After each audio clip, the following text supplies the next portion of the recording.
Soy Rodolfo Croce, junto con Sebastián Pole, llevamos adelante nuestro estudio de arquitectura y, bueno, de alguna manera vamos a conversar con esta consigna, ¿no?, de la cultura tectónica a partir de nuestra experiencia. El término tectónico, ¿no?, que es un término que proviene de la geología, pero que está... que ya se ha vuelto puramente arquitectónico, que tienen que ver con cuestiones del orden de lo constructivo, de la articulación de los diferentes elementos constructivos, está en contraposición con otro término que es lo estereotómico. Bueno, vamos a ir desarrollando a lo largo de la charla y a través, como les decía recién, de nuestra experiencia, es decir, de nuestra forma de ver y de hacer las cosas, es que vamos a poder ir dialogando con esto. Para esto, preparé un atlas de casas, de viviendas unifamiliares, clasificándolas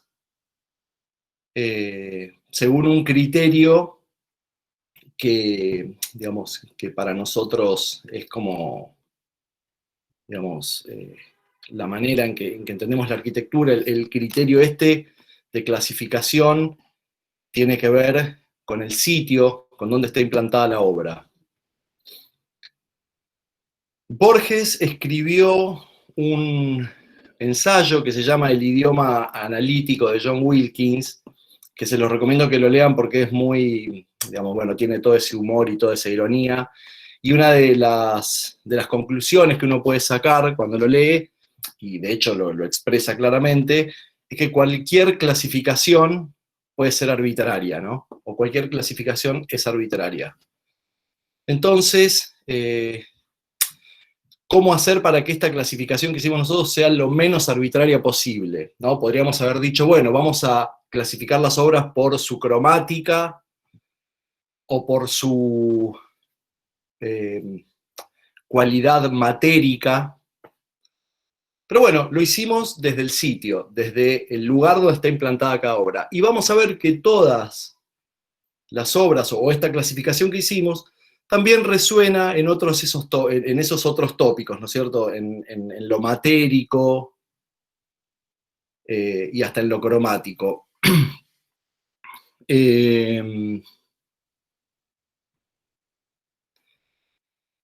Este atlas de casas que hicimos, como les decía, comienza acá arriba. ¿Se ve el cursor? Voy a poner el...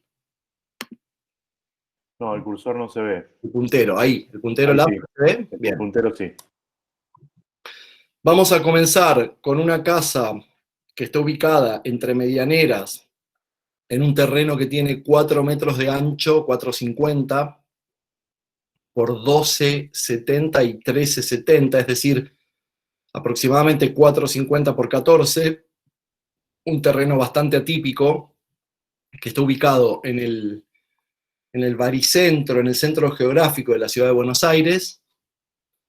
Y vamos a terminar con una casa que está en la primer línea frente al mar sobre una duna, ¿no? Donde ya no hay una medianera, no hay un límite, ¿sí? Preciso. De hecho, es un lugar en el que uno empieza como a perder un poco como la noción de las medidas. El piano nobile de esta casa está ubicado a 10 metros sobre el nivel del mar. Bueno, hay que tener como mucho ojo para darse cuenta que eso está a 10 metros sobre el nivel del mar y no que está a 2 o a 3 o a 5 o a 15. Entonces, bueno, esos son los extremos, es decir, tenemos el principio y tenemos el final y vamos a ir recorriendo como cada una de las viviendas y dialogando con esto de la cultura tectónica.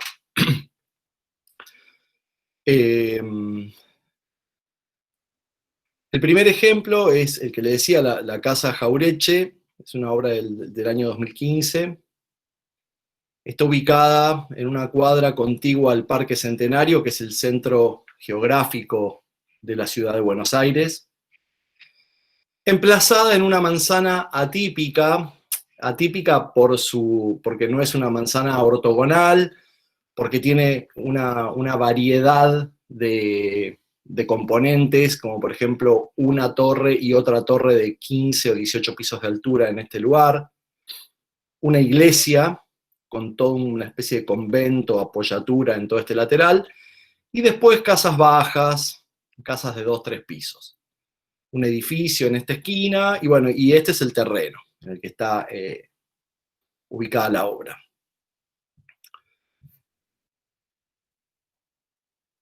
Como verán,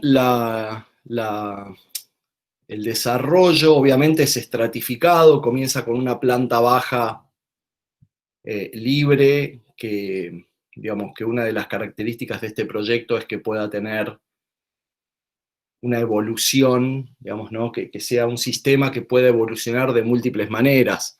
Es un genérico, de alguna manera, donde cada uno ve un poco lo que quiere. Hay algunos clientes que me dicen, bueno, ahí hay 4 pHs, hay otro que dice, yo veo un local en la planta baja y veo oficinas arriba, hay otro que dice, yo me imagino en la planta baja un garage. Bueno, digo, dispara para múltiples lugares.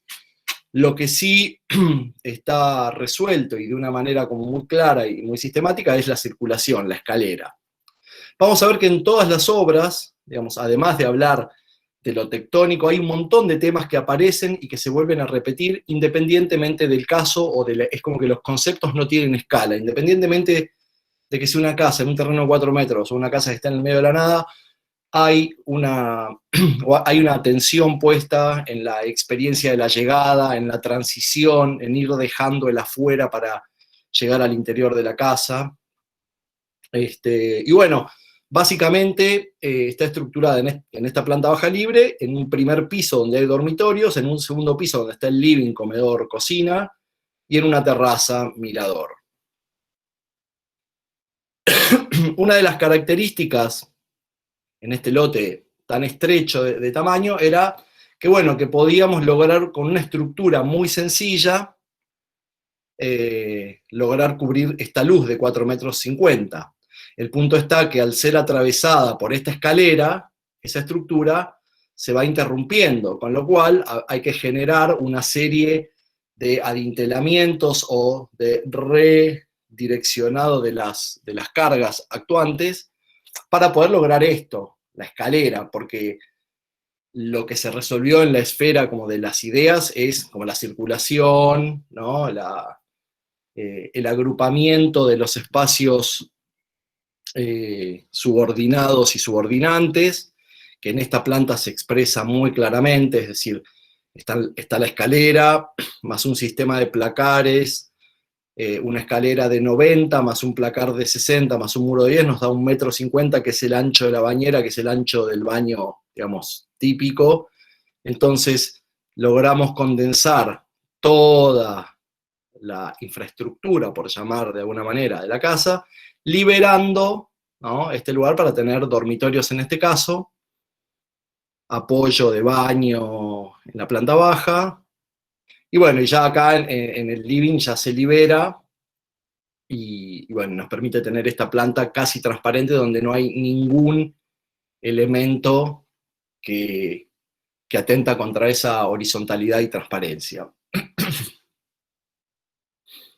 Acá vemos un corte, pero lo que más me interesaba, bueno, acá vemos otro corte donde vemos que la casa de alguna manera funciona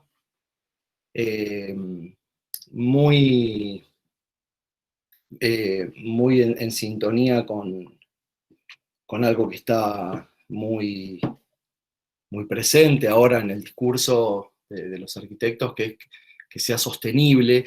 Es una casa que, abriendo muy poco las ventanas, por este sistema de escalera y este sistema de una persiana que hay en el último piso, es como un lugar con una constante circulación de aire. Cuando uno escucha hablar de arquitectura termodinámica, bueno, es la dinámica, ¿no?, de todo del aire circulando por la casa y por diferencia de presión generando como esta ventilación natural, ¿no es cierto?, hacia la planta alta. que es muy efectiva, no se usa aire acondicionado, no lo necesita. Es decir, la arquitectura sustentable empieza por la arquitectura, en tener aleros o en generar ciertos lugares, como ciertos espacios donde se puede salvar, ¿no?, la diferencia de temperatura que hay entre un interior y un exterior, usando bien la orientación, etc. Bueno, logramos que sea una casa sustentable. Lo que me interesaba mostrar era, acá en fachada se puede ver muy bien esto de la estructura, ¿no? Nosotros tenemos, en principio, teníamos una estructura que sabemos que de punta a punta, con una viga muy sencilla, se resuelve. Pero bueno, al tener el hueco de la escalera, sabemos que en este punto se nos genera un apeo muy fuerte de toda la línea estructural que va a sostener el resto de la losa. Bueno, entonces, gracias a mis humildes conocimientos de estructura, la pude calcular yo, la casa, sabiendo que si yo tengo un perfil metálico con una carga, sé cómo va a ser el diagrama del esfuerzo de corte, sé cómo voy a hacer mi diagrama cómo va a ser mi diagrama de momento flector, ¿sí? Porque en definitiva el momento flector es la integral del esfuerzo de corte y viceversa, y a partir de esto voy a obtener mi momento flector máximo, que sobre el módulo resistente, que es el Wx del material, fácilmente voy a poder tener una sección. Entonces, con esos datos proyectamos la estructura. Después lo único que hicimos con el ingeniero fue verificar que todo lo que estábamos haciendo era correcto.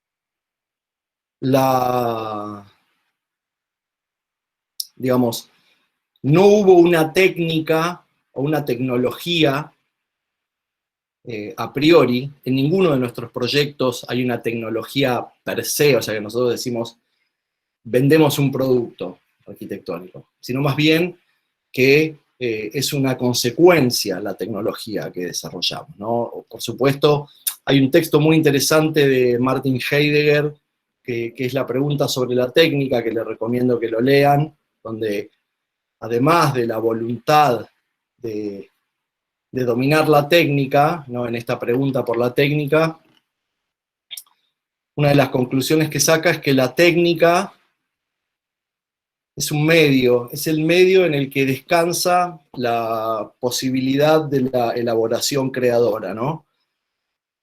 Y esto es así. Nosotros cuando empezamos con este proyecto no sabíamos que iba a ser de perfiles metálicos. Pero tener un terreno tan chico, en el que es muy difícil hacer encofrados de hormigón, donde no hay movilidad prácticamente, tener luces cortas, etcétera, etcétera, nos fue llevando a determinar cuál era la tecnología que teníamos que utilizar.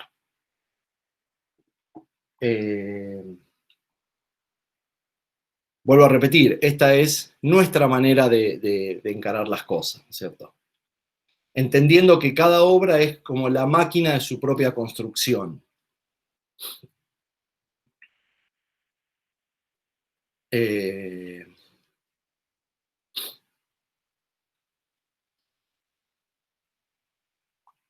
Después, por supuesto, a partir de tener definida, ¿no?, el programa resuelto, la estructura arquitectónica, la estructura resistente, bueno, es como que el proyecto ya está vivo y él mismo va tirando como los pasos a seguir, y es ahí donde aparece como esta malla metálica unificadora separada a 40 centímetros entre el área municipal y el arranque de la casa, y eso pasa en ambos lados, lo que nos genera una especie de aura térmico, con unos pequeños aleros, lugares para poner macetas, lugares que pueden estar en sombra, impedir visuales de los vecinos.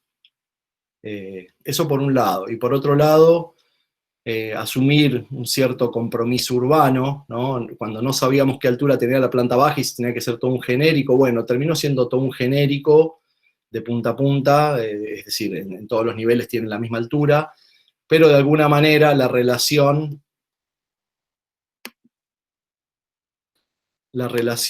entre el filo inferior del perfil, ¿no?, y el pie derecho del arco de medio punto que está en la casa del lado, o como se veía en la imagen anterior, esta especie de friso, ¿no?, como muy, muy cargado, así como de ornamento. Bueno, tiene una correspondencia con el vaciado de la ventana. Entonces,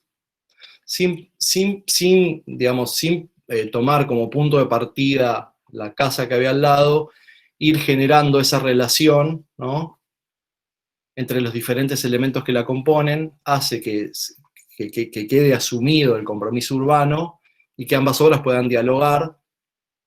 Y cuando uno ve esta foto, podría ser perfectamente la ampliación de un edificio histórico, por ejemplo. Ya en el interior empezamos a ver todo esto del aura térmico, la relación entre el interior y el exterior, la privacidad que se genera, esto de llegar a un lugar semicubierto, de transición, un espacio intersticial para después pasar a otro lugar, para después tomar la escalera, la planta baja, con su pequeño patio de atrás, dormitorio.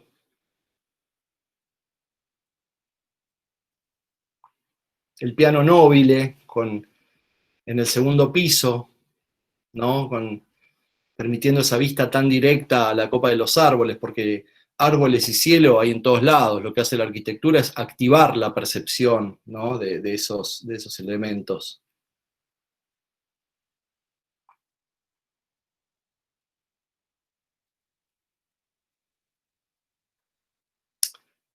La estructura que está siempre presente. Después la gente sube por esta escalera y dice, ¡ay, qué lindo el perfil! Como que creen que es un elemento como decorativo, y es eminentemente estructural, ¿no es cierto? La casa está hecha así, es un perfil del 24, que entre su capa de compresión y su losa de hormigón para alojar la calefacción, la manguera de la losa radiante, el caño PET, bueno, logra un espesor de 24 centímetros, súper eficiente, sintético, y bueno, con muchas prestaciones, ¿no es cierto? Donde lo importante no es el material en sí. Para nosotros el lujo es el espacio, no son los materiales. Después este es un hormigón llaneado, ¿no? Pero lo importante es la síntesis que se logra en toda su estructura, donde no aparecen mochetas, donde no hay accidentes.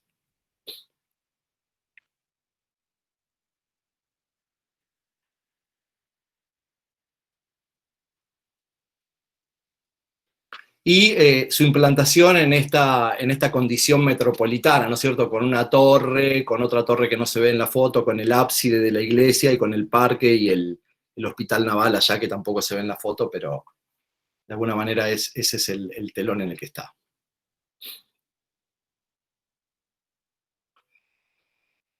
Ahora pasamos, no sé, ¿alguien hizo un comentario? ¿Ignacio?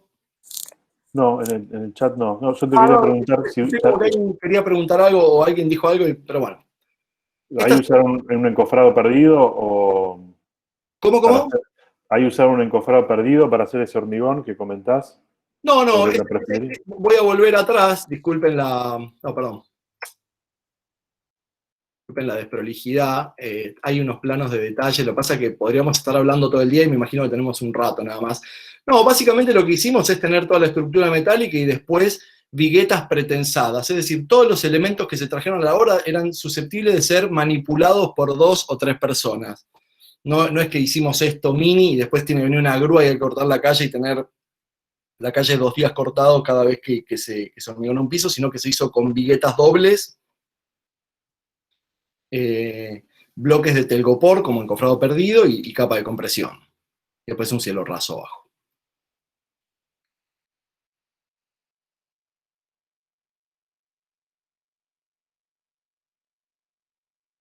Bueno, esta segunda casa que le hicimos en 2019 está en un terreno también de dimensiones acotadas, está en Belgrano / Villa Ortúzar, que es un terreno que tiene 8 metros, 7,80 para ser más precisos acá, y acá un poquito más, por 18, ¿sí? Entonces también es un terreno chico, donde de alguna manera lo que teníamos que hacer era lograr, ¿no?, maximizar el pequeño potencial que tenemos en este terreno. Entonces considerábamos que era muy bueno para el terreno poder al menos reconocer sus diagonales, ¿no es cierto? De la manera, al menos en planta baja, poder reconocer sus diagonales que nos permiten esta transparencia, y siempre reconocer la medida más larga que hay adentro de un terreno ayuda a que la percepción que uno tenga de ese lugar no sea de estar en un lugar oprimido, sino de estar en un lugar amplio. Y bueno, en este terreno también aparece el tema de tener muy poca medida para la manipulación de encofrados o de sistemas constructivos que tienen que ver con hacer tabiques de hormigón, y nos llevó a pensar, tratándose de una casa, si uno tiene que hacer un edificio, bueno, es otro tema, ¿no? Pero como es una casa, pensar que la estructura metálica era una muy buena alternativa. Entonces, como les decía, primero está la arquitectura. Nosotros sabíamos que queríamos, digamos, la idea de retirar la casa para tener un patio y otro patio, ¿sí? Dos patios que tienen diferentes medidas y que son totalmente diferentes, porque uno tiene la parrilla, un lugar para que entre el auto, la pileta, y el otro es un lugar que capta sol, ¿no?, de la mañana, y después el sol va pasando hasta que después del mediodía ya está este otro lado. Y la casa, en este caso la planta baja, living, comedor, cocina, queda entre esos dos patios. Es decir, cuando uno está en este living, el límite es la medianera que está al fondo y la pared de la línea municipal.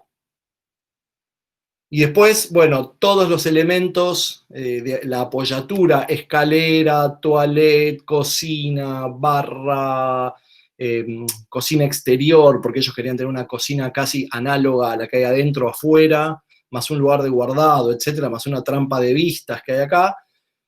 Queda todo pegado contra una medianera, liberando el resto. En el resto de las plantas, vamos a ver que esto nos permite tener siempre un sistema de escalera y circulación y baño muy claro, y dejar liberados los espacios para 2 dormitorios, en este caso de los chicos, y un piso más arriba tener, bueno, un lavadero y el master bedroom, ¿no?, con su baño, con su vestidor, con una cama, biblioteca, televisor, ventana. Es decir, es un lugar con mucha comodidad, un lugar muy generoso, que termina en una gran terraza mirador, donde se pueden ver, está todavía en un barrio bajo, de casas bajas, es decir, permite vistas muy lejanas, ¿no? Entonces, de vuelta, la estructura que utilizamos es la estructura de hormigón, la estructura metálica, y los entrepisos resueltos con estructura de hormigón, con viguetas pretensadas dobles, capa de compresión, etcétera, etcétera. Acá tenemos un detalle, que no vamos a entrar en detalle, pero bueno, estos son los tipos de detalle que generamos para la construcción. Y esta es la expresión, ¿no?, donde, de vuelta, las ventanas se encuentran retiradas, la transparencia, la llegada, preservar la intimidad, las continuidades dadas por los materiales, etcétera, etcétera, son temas que están revisitados, reformulados, pero que se vuelven a utilizar, ¿no es cierto? Y vemos que entre esta casa y la que veíamos recién, comparten esto de tener una estructura metálica, de estar en terrenos chicos, de una cromática, ¿no es cierto?, que es como muy afín también, Entonces nos parece que ahí se arma como un relato, como una idea de continuidad, ¿no? Entre ambas obras. Y lo que les decía antes, siempre la técnica y la voluntad de poder dominar la técnica y de entender, y por eso nosotros hacemos mucho hincapié en esto, bueno, que si yo entiendo que esta columna que tengo acá está recibiendo esta viga que está acá, pero que sigue para adentro y que apea en la otra viga que tengo allá, esta viga va a estar menos solicitada al tratarse de tener todo esto, ¿no? Que continúa hacia afuera, que va a hacer que el momento en este apoyo, el momento negativo en este apoyo sea menor, el momento flector ahí también sea menor, es decir, se empieza a empiezan a contrapesar y a apoyarse, ¿no? Una en otra. En el otro piso, donde no tenemos esa continuidad, efectivamente la altura de esa viga tuvo que ser mayor.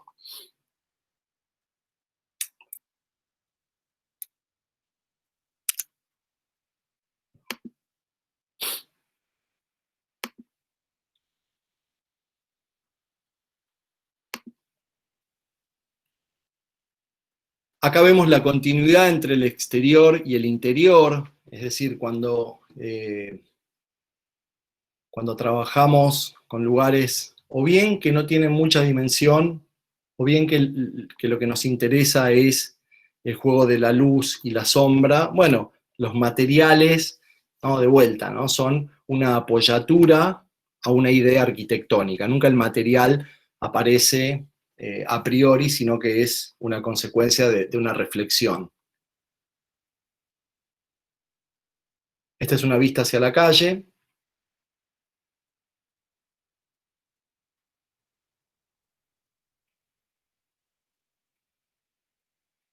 Y una vista del patio interior. Y por último, esto que les decía, ¿no? De tener esta gran terraza mirador y recuperar digamos, toda la pisada de la casa en el último piso. Los dueños todos los días, todos los días no, pero nos mandan fotos de su hija jugando en la terraza. Bueno, en fin. Una vivencia como muy, muy agradable. Ahora vamos a pasar a otra serie de casas que, como les mostraba en el Atlas, que después lo vamos a ver al final, estas casas ya están, una en Belgrano R y la otra en La Lucila, que son barrios de muy baja densidad, en terrenos muy largos, donde, si bien son casas con programas diferentes, comparten un montón de especulaciones espaciales, de formas de abordar el terreno, de terrenos con otras características que nos permiten obviamente hacer un despliegue diferente y no tratar de hacer casas compactas, sino hacer casas que tratan como de diluirse en el terreno, y cuando empiezan a ser como muy profundas, bueno, tienen que empezar a aparecer patios para que aparezca la luz, para que los lugares tengan calidad de habitables. Entonces, a partir de esa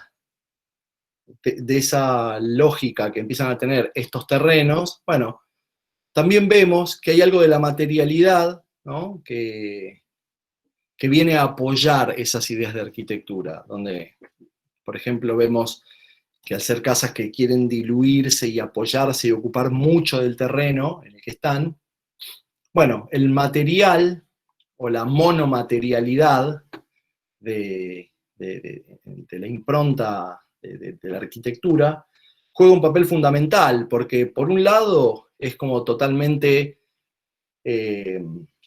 neutra y liviana, y por otro lado genera unos contrastes de luces y de sombras muy fuertes, y esa es la apuesta, ¿no?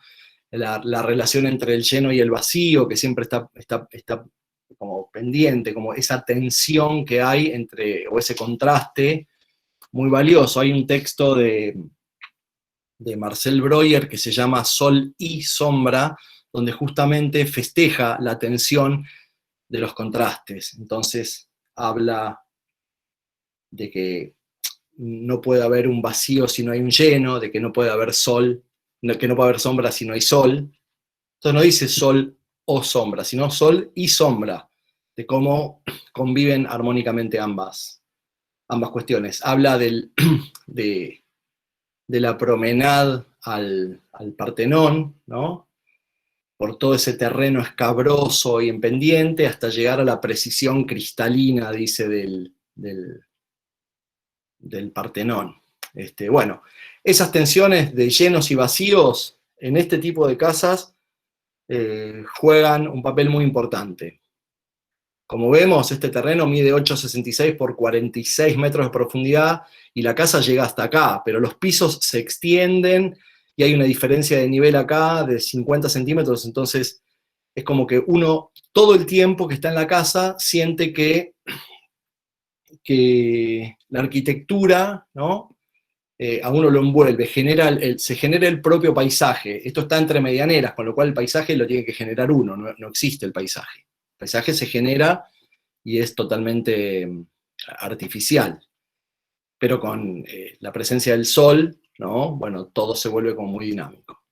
Esta es una casa en la que básicamente se vuelven a repetir los tópicos de las llegadas, las relaciones de los diferentes lugares que van dejando atrás al exterior, al ruido, a la calle, para adentrarse, ¿no? En algo que ya es sagrado, ¿no? Que es el interior de la casa. Si nosotros, los arquitectos, no ponemos el ojo en eso y lo hacemos nosotros, sagrado, ¿quién lo va a hacer? Bueno, entonces, todos estos recursos de ir dejando la calle atrás y de encontrar estos lugares armoniosos, bien proporcionados, etcétera, bueno, es como el fin de nuestro trabajo.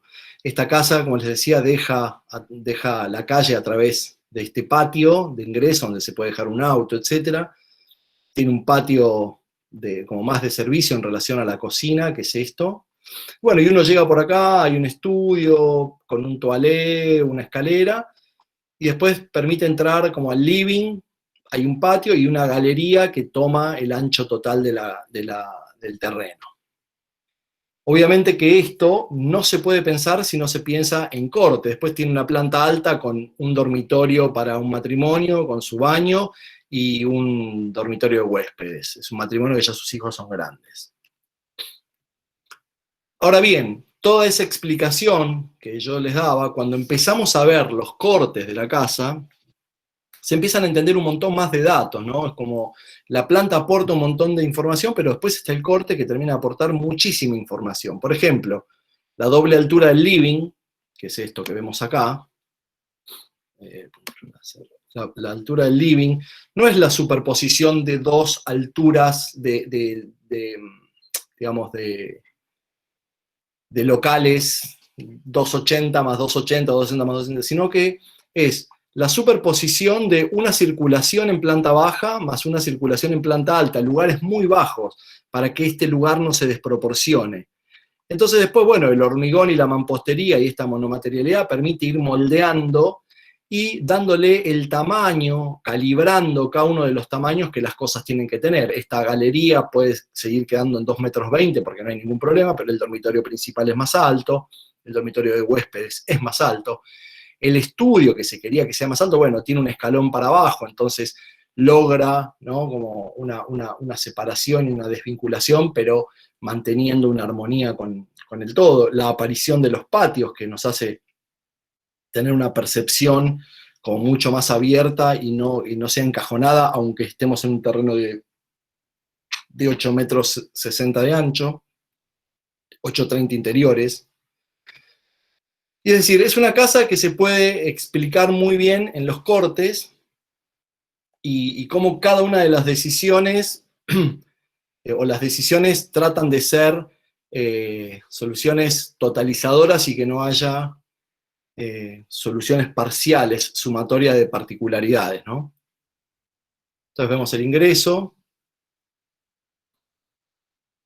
De vuelta, ¿no? La abstracción, el lleno, el vacío, la sombra, ¿no? La intencionalidad, además de cómo está sacada la foto para generar como esta línea recta a plomo que hace que esto sea un elemento muy abstracto y esto también, pero en definitiva es una losa de llegada para no mojarse, con su goterón, con todos los elementos, con el motor para que él corra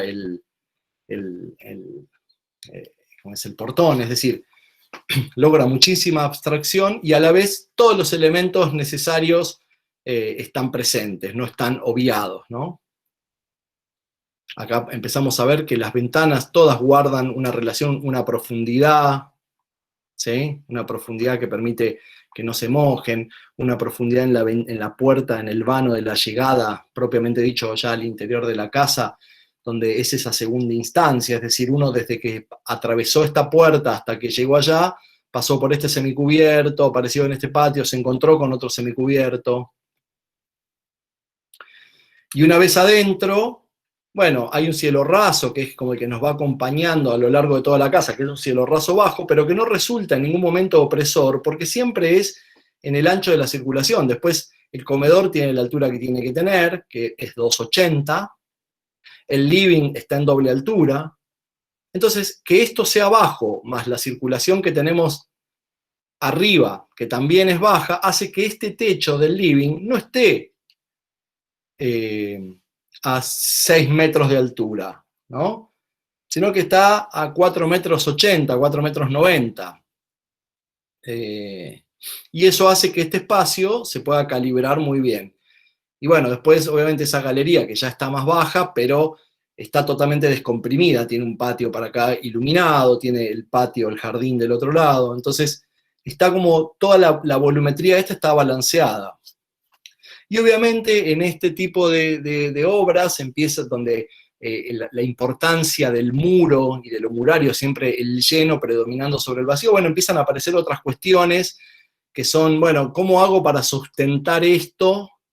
Porque yo tengo que pasar por esa puerta que tengo, cuando vengo caminando por esta circulación, tengo que entrar a este dormitorio.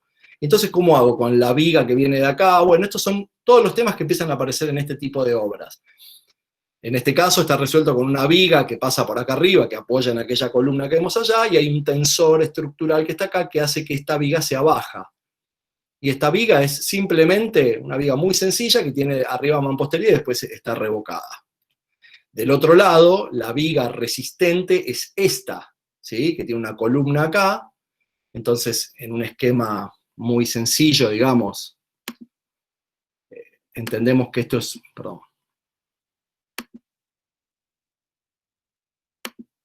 entendemos esta como la viga resistente, con su apoyo acá puntual, y este apoyo que recibe, esta carga que recibe la reacción de vínculo de esta viga, es una carga puntual que tiene ahí, ¿sí?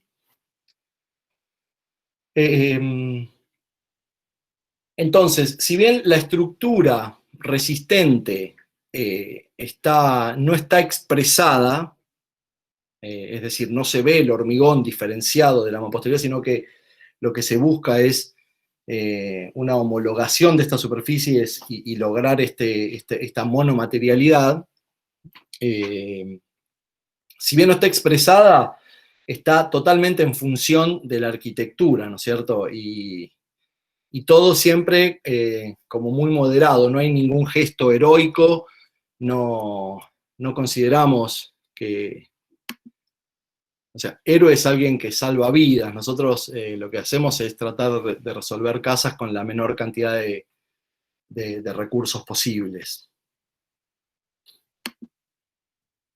Pero bueno, siempre prestando atención a esto. Estoy en este estar, tengo una relación con el patio directa, pero a la vez hay una luz indirecta que aparece de arriba, que siempre, si bien es una caja como muraria, siempre aparece desmaterializada en un punto y nunca llega a un extremo de oprimirnos, ¿no es cierto? Cuando necesitamos, cuando hay un lugar donde se vuelve oscuro, bueno, ahí aparece la luz, moderada, medida, a venir a marcar, ¿no? Como un punto de luz en ese lugar que podría ser el más oscuro. Y ya con ese punto de luz resolvemos, ¿no? Toda esa atmósfera generada, ¿no? Obviamente.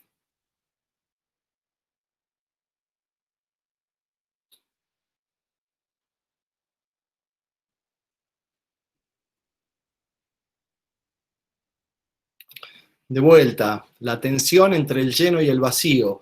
Si esta ventana fuese grande así, bueno, tal vez no podría ponerse en valor todo el peso y todo este gran vaciado que es lo que nos interesa como lugar de uso, ¿no es cierto? Y esta ventana para un dormitorio está más que bien porque todo este lugar después ventila hacia ese otro patio. Entonces ir calibrando esos llenos y vacíos y debajo de un gran vaciado, ¿no? Este gran vaciado se logra porque acá tenemos una cortina de enrollar que tiene una viga y otra viga que es como una especie de U, una viga en U que va de punta a punta, que tiene mucha inercia y que nos permite no tener columnas en los 8,66 metros.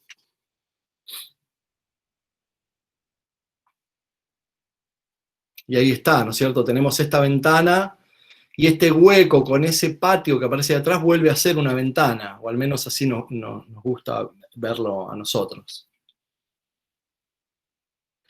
Ahora vamos a ver la casa Anchorena, que es una casa que repite un montón de estos temas, básicamente porque se encuentra en un terreno que tiene 10 por 43 o 10 por 42, que también tiene una diferencia mucho más marcada, una diferencia de nivel en el terreno, porque cuando uno tiene un terreno de 50 metros o de 40 y pico de metros, muchas veces no están totalmente a nivel, sino que empieza a haber diferencias. En este caso tenemos una diferencia de 1 metro, 1,5 metros entre el fondo y la calle.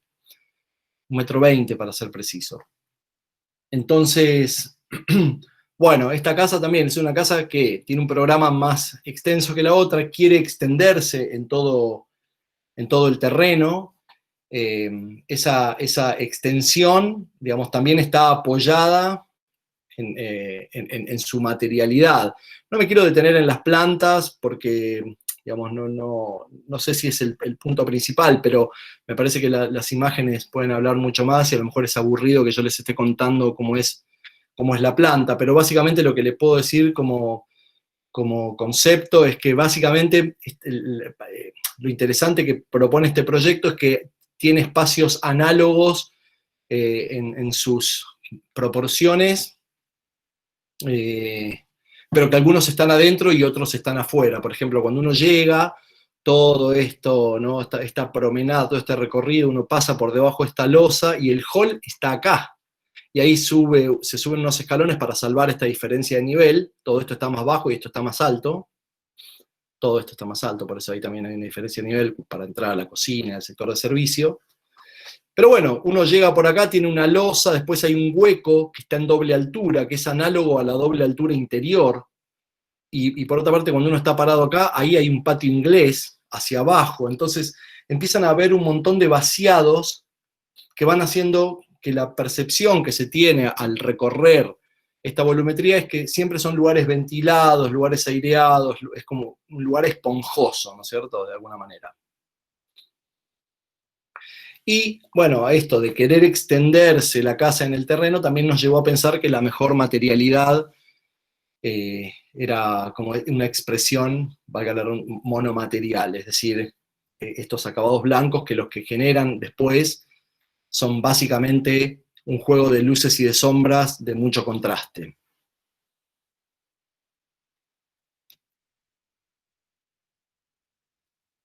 ¿No? La luz y la sombra. La luz, la sombra, la profundidad de las ventanas, la relación entre los llenos y los vacíos.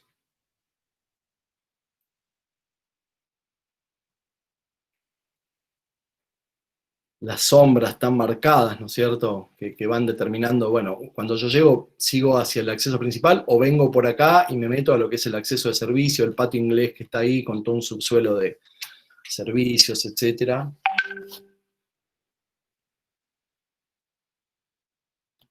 Esta imagen, que me parece que puede ser muy representativa de la casa, porque acá tengo una losa y este vacío que aparece, este vacío es el de la calle y con los árboles, y este vacío ya es un vacío totalmente domesticado, es una doble altura, análoga a una doble altura que nos vamos a encontrar en el interior, es decir, la casa no se descubre en un abrir y cerrar de ojos, sino que a medida que uno la va recorriendo va encontrando como nuevas sorpresas, por decirlo de alguna manera. Cuando uno llega al hall, tiene que salvar esta diferencia de nivel, y este es el nivel 0 de la casa.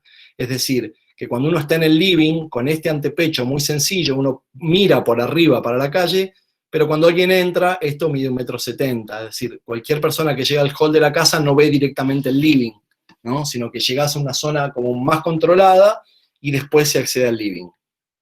Que acá se puede ver el living SS con otra doble altura análoga a la doble altura que veíamos allá afuera. Bueno, cuando tenemos estas dobles alturas con vigas que la recorren y que la enmarcan y que la coronan, están siempre esos problemas de dónde tengo que poner tensores puntales, cómo hago para poder circular por dentro de todo eso sin que las vigas nos interrumpan los espacios. Es decir, que la estructura esté en función de la arquitectura y que no quede subordinada a ella.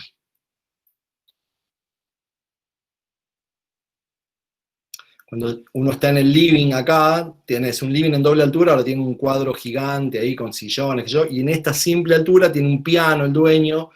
Entonces, eso sí era un pedido, que él toca el piano, quería tener un piano ahí de cola en el living, entonces el living está calificado con un lugar en doble altura y un lugar en simple altura para que puedan tener esas diferentes funciones, ¿no? Acá vemos un poco, ¿no? Este patio exterior también. Hay una gran losa que nos va conduciendo hacia hasta llegar al fondo en todo el recorrido de la casa, y van apareciendo estos lugares que tienen otras alturas, algunos techados, otros son como cuartos sin techo, ¿no? Como diría la canción de Pharrell Williams o de, no sé, Daft Punk. Bueno, acá vemos, ¿no? La continuidad del material, pero no por eso que uno lo vea monótono. Siempre hay, el mismo material está comportándose, vibrando con el sol, en sombra, o más en sombra, ¿no? Y va tomando sus diferentes pequeñas tonalidades, ¿no? Por las que está compuesto. Entonces, desde el fondo de la casa reconozco una apertura hacia la calle, pero ya estoy 1,30 m arriba, 1,50 m, acá ya está generado el 1,50 m, y la calle quedó por debajo. No hay nunca una interacción entre las visuales que pueda tener la gente de la calle con el interior de la casa.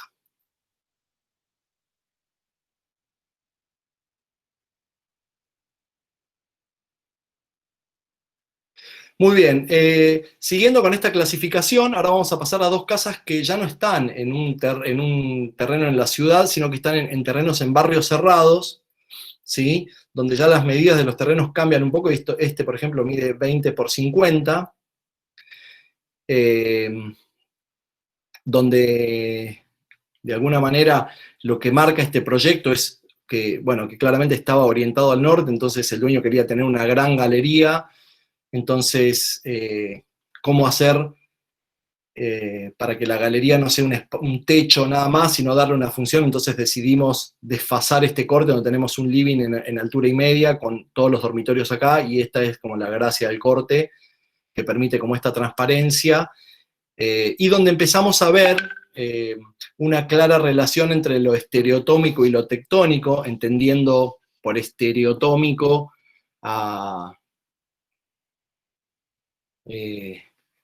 algo que remite, ¿no? Algo que como que es parte de la Tierra o que emerge de la Tierra, donde toda la gravedad, todos los esfuerzos están transmitidos de manera continua, donde de alguna manera se asemeja a una caverna. Entonces la caverna es de hormigón.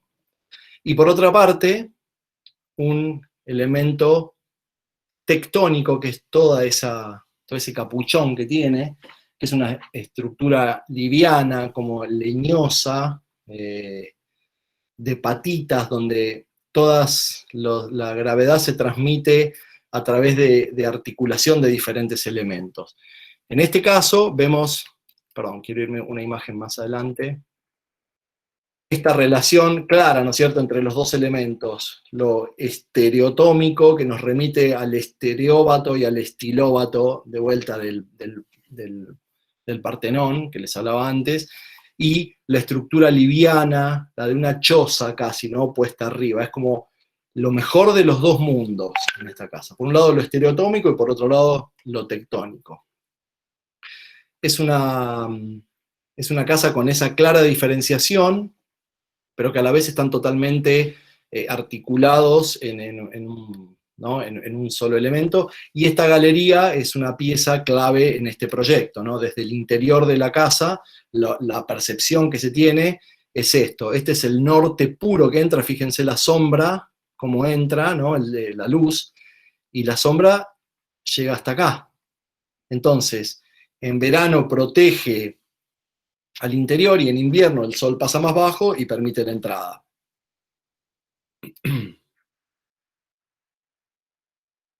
Las expresiones del hormigón por un lado, de lo que no es hormigón por otro. No hay gestos heroicos, donde tiene que aparecer una columna, aparece, y es metálica.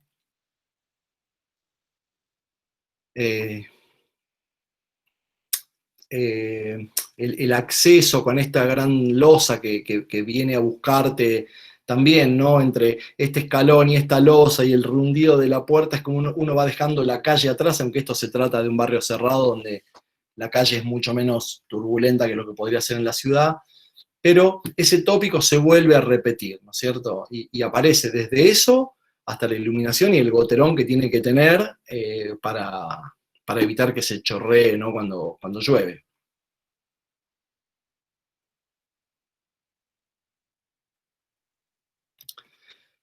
Cómo se despegan los elementos para permitirnos, cuando esto está cerrado y es un plano ciego, reconocer esa transparencia hacia la calle y esa ventilación cruzada asegurada siempre, ¿no?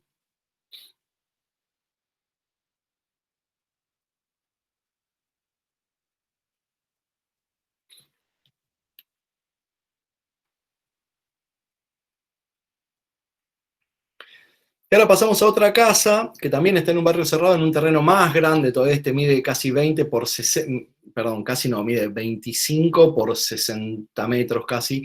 También era una casa que se extendía bastante en el terreno, pero tenía una particularidad que está en el borde del barrio y del otro lado ya está la Panamericana. Entonces, como la buena orientación estaba acá, decidimos que la casa sea totalmente ciega hacia la calle, generando una serie de patios y una serie de circulaciones de acceso también que vayan dejando la calle atrás, y que uno ingresa por acá, toma una rampa, se encuentra con este muro que lo acompaña, un semicubierto que te viene a recibir ahí, y a la casa se entra acá. Y es como binuclear. Para un lado tenemos living, comedor, cocina con una apoyatura de servicio y un patio, y para el otro lado tenemos toilet, baño, sector como de parrilla, estar de verano en relación al solarium, y un estudio para el propietario, ¿no? El que quería tener ahí su estudio. Y una planta alta muy compacta, donde nos da en muy poca superficie la resolución del dormitorio, el master bedroom, que tiene una salida a esta terraza gigante, y acá dos dormitorios de las dos hijas que comparten una especie de, hacen ballet las chicas, entonces querían tener como una especie de vestuario general por el que se ingresa, es el vestidor con la bacha y los baños ahí, el inodoro y la ducha. Entonces es como un gran lugar, esto es como unas bambalinas y después los cuartos de las chicas.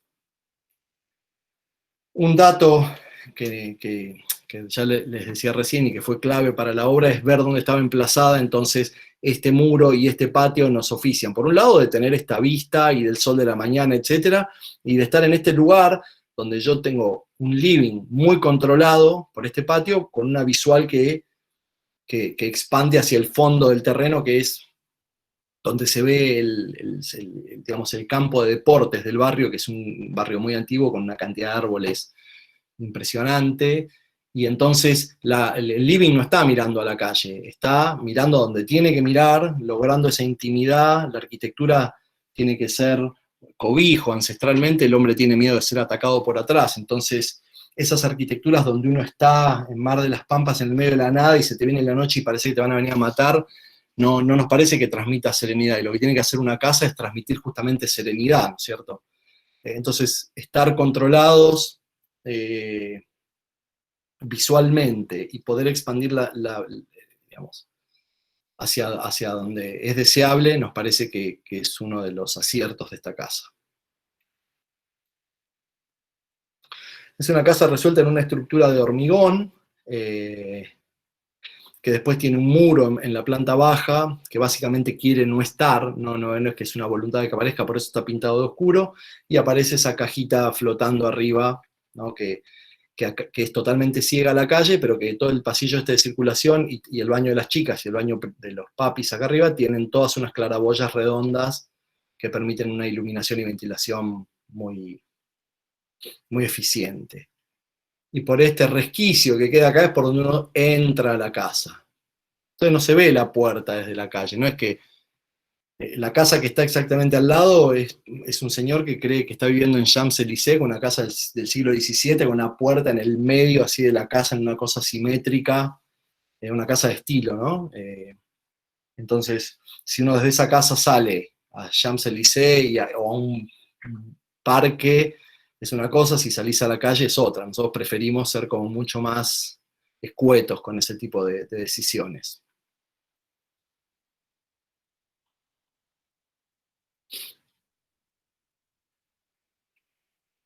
Siempre la estructura, una vez más, la estructura en función de la arquitectura, ¿no es cierto? Entonces, donde tiene que ser hormigón es hormigón, donde tiene que haber una columna metálica habrá una columna metálica, donde, etcétera. Vamos,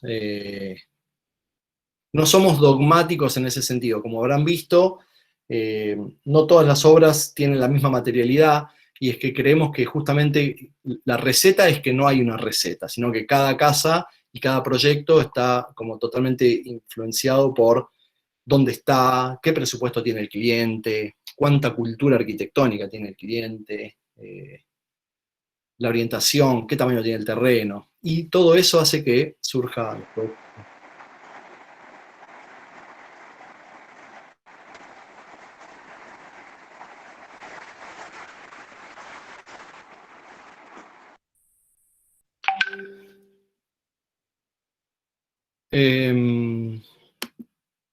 Acá vemos una vista interior de la casa, donde vemos cómo se despliega, donde vemos, ¿no?, como esta horizontal, totalmente en contrapunto con este árbol que tenemos ahí, ese ciprés.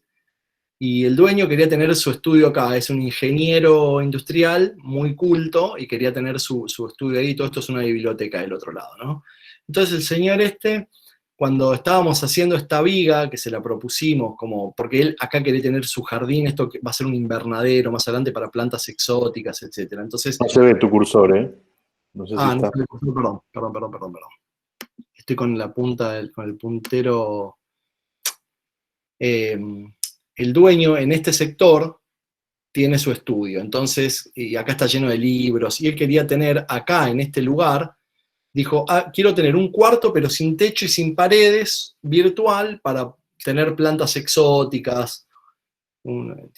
Ahora tiene unas plantas que trajo no sé de dónde, tiene un Buda, bueno, es como, esto es un espacio virtual donde él quería tenerlo para ir ayornándolo, poniéndole más adelante una pérgola, etc.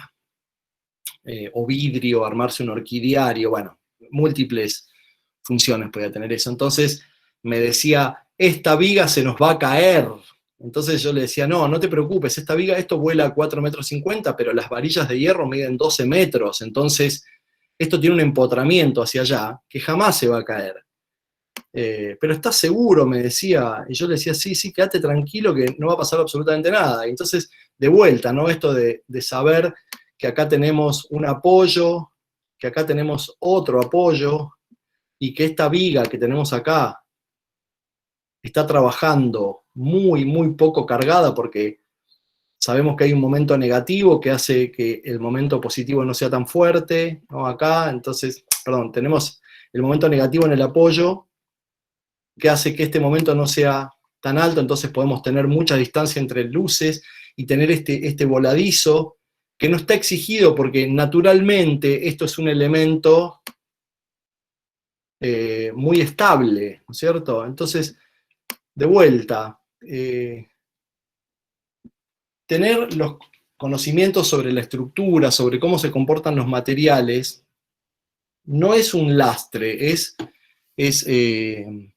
libertad, ¿no es cierto? Es pura libertad para poder proyectar, entendiendo, bueno, que si voy a trabajar con metal, voy a trabajar con una sección, si trabajo con hormigón, voy a trabajar con otra, la mampostería transmite a compresión, no la puedo hacer trabajar a tracción, es decir, conceptos muy, muy sencillos y que, digamos, funcionan todo el tiempo como memoria activa al momento de poder proyectar, ¿verdad? Una pregunta, en esta casa hay como unas varillas de madera, pensé que era una parte como media sombra para algún Acá, patio. esto decís, Sí. esto. Esto es la galería del living, el living está ahí, y entonces todo esto es una galería que la mitad del techo este ahora tiene un vidrio por arriba y una planta, y la otra mitad, como te pega el sol a la tarde rabioso, bueno, hay que generar esta sombra para que esta carpintería esté protegida. Ese es el fin de estas vigas. Esta otra ventana que se ve acá, perdón, esta otra ventana que se ve acá, bueno, esto se puede abrir y se mete toda adentro de este plano y de este plano. Es una pared doble donde esas ventanas desaparecen y queda solamente la cortina o se corre la cortina también. Y es como el quincho, digamos.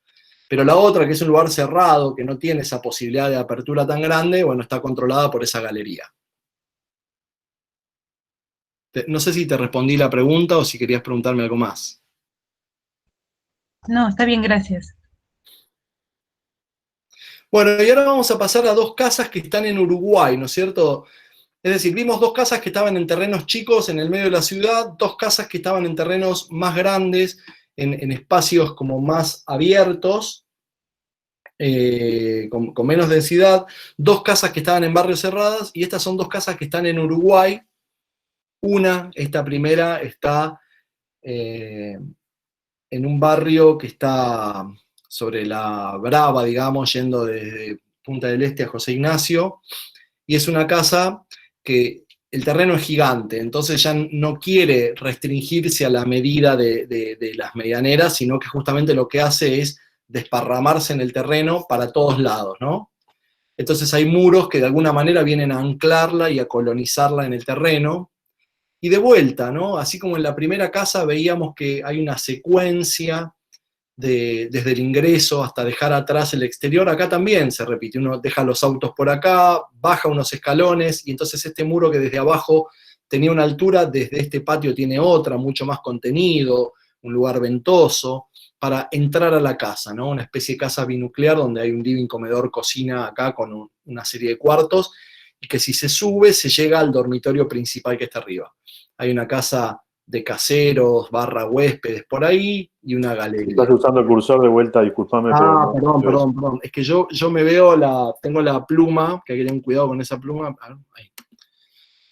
Uno deja los autos por acá y se accede, entonces este muro que está acá, desde la llegada, tiene una altura, tiene 1,50 m, suponte, pero cuando uno bajó estos escalones ya la percepción de este lugar es otra, es como que entraste a ese patio que es como una especie de pozo, donde tenés el acceso acá a la casa o a esta galería, ¿no? Entonces tenés living, comedor, cocina acá, una serie de cuartos, y se sube y se llega a un dormitorio principal que está arriba. Acá claramente, que es este, ¿no? Acá claramente también se ve como algo de lo estereotómico y de lo tectónico, ¿no? Lo estereotómico, lo que emerge de la tierra, la caverna, lo pétreo, lo pesado, en contraposición con lo liviano, la choza, lo que está arriba, lo leñoso, huesudo, que tiene muchas ventanas y que hay que poder controlarla. Bueno, en esta casa también se ve como esa contraposición. Los patios, más allá de las materialidades, siempre tienen como esa característica de Borges decía que el patio es el cielo encauzado, ¿no es cierto? Es como es el lugar por donde se derrama el sol a la casa. Más allá de los materiales o de las ubicaciones, siempre fíjense que hay una relación entre los lugares abiertos y los semicubiertos, cómo se van hilando uno con otros, generando una totalidad y no una sumatoria de particularidades. Las profundidades en los muros para alojar las ventanas, ¿no? Siempre es una constante independientemente del proyecto, del encargo, de la ubicación. Bueno, acá se hizo esta viga sin ninguna columna porque sabemos que la altura de una viga es más o menos el 10% de la luz, entonces sabiendo que esta viga de 1 metro y pico podía estar ahí, acá sí pueden llegar fácilmente los camiones de hormigón, entonces no hubo ningún problema.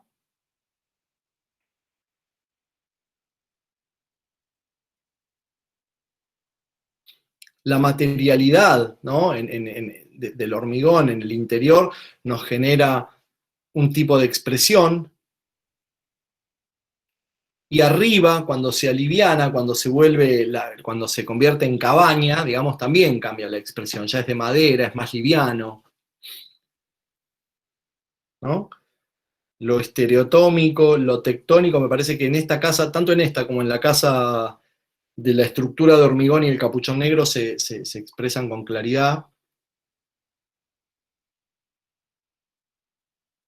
Y bueno, y por último, esta es una casa que ya es como el otro extremo, ¿no? Está en el medio de la playa,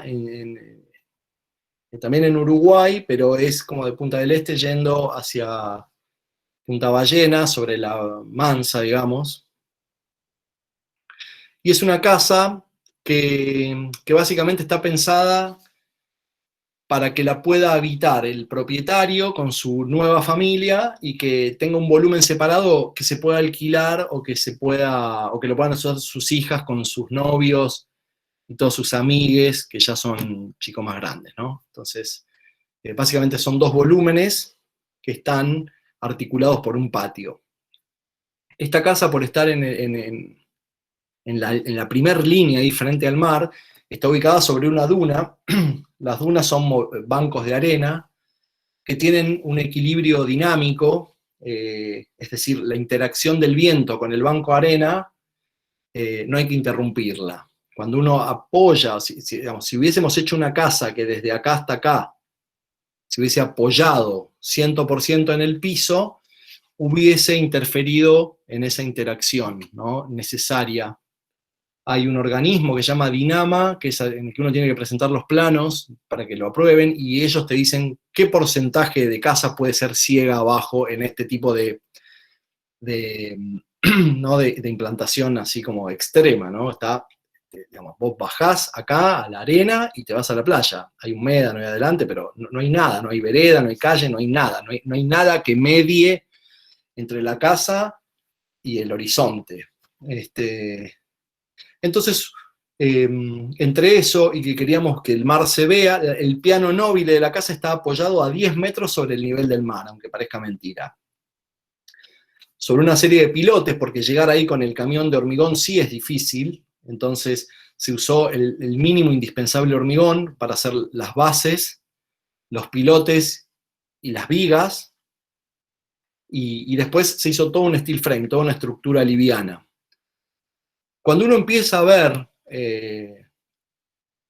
digamos, referentes o empieza a ver antecedentes en la playa, me acuerdo que cuando el fotógrafo fue a hacer las fotos, sacó una serie de casuchos hechas por digamos, arquitectura sin arquitectos, ¿no? Hechas por gente que vive en el lugar y qué sé yo, casitas muy, muy precarias, todas tenían las mismas características, estaban elevadas del piso y eran un volumen cerrado de madera. Entonces nosotros atendimos mucho ese tipo de construcciones precedentes al momento de proyectar esta casa. Y obviamente que esto es mucho más sofisticado, ¿no? Es una casa con una cantidad de detalles importante, pero conserva algo como de lo esencial, ¿no es cierto? Es una estética de lo necesario en un punto. Y bueno, como les decía, es una casa que es un volumen para el señor con su nueva esposa y su que es nuestro cliente, ¿no? Y su hijo, y que tienen este volumen, y después acá están las hijas, o lo alquilan, o lo que sea, que vienen con sus amigos, y qué sé yo. Entonces, son dos volúmenes totalmente separados, que están articulados por este elemento, que cuando uno llega, de vuelta, ¿no? Uno llega a la casa, sube esta escalera y llega a este lugar, y este lugar es el espacio común. Obviamente, si venís de la playa, subís por ahí, ¿no? Este espacio común con parrilla, controlado para el viento del oeste, ¿no? Que ahí, si no lo tenés controlado, te volás, arma como la articulación entre los dos elementos, y después lo que emerge acá es este mirador casi exclusivo de esta casa, pero que todos pueden ir, ¿no es cierto?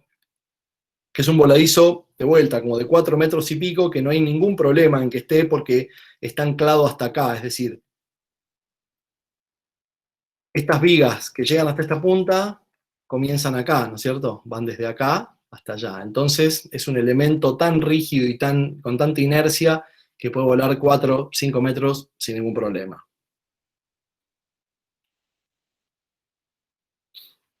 Bueno, y acá vemos, ¿no es cierto?, como el sistema trilítico en su punto más, ¿no?, más simple. Una columna, una viga, otra columna, una sucesión de vigas y una losa, sobre lo cual después montamos todo este capuchón metálico con un revestimiento de lapacho en el exterior y de madera en el interior,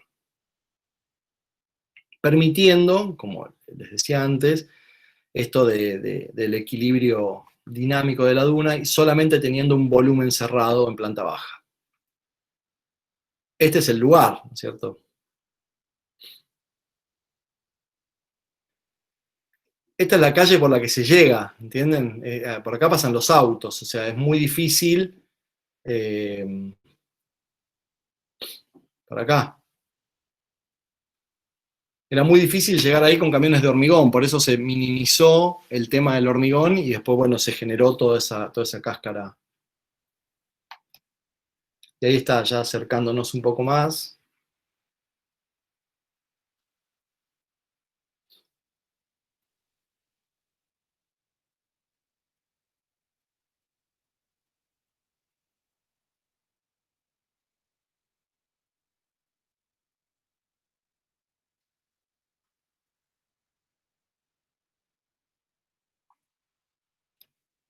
Este es el voladizo del que les hablaba recién, ¿no?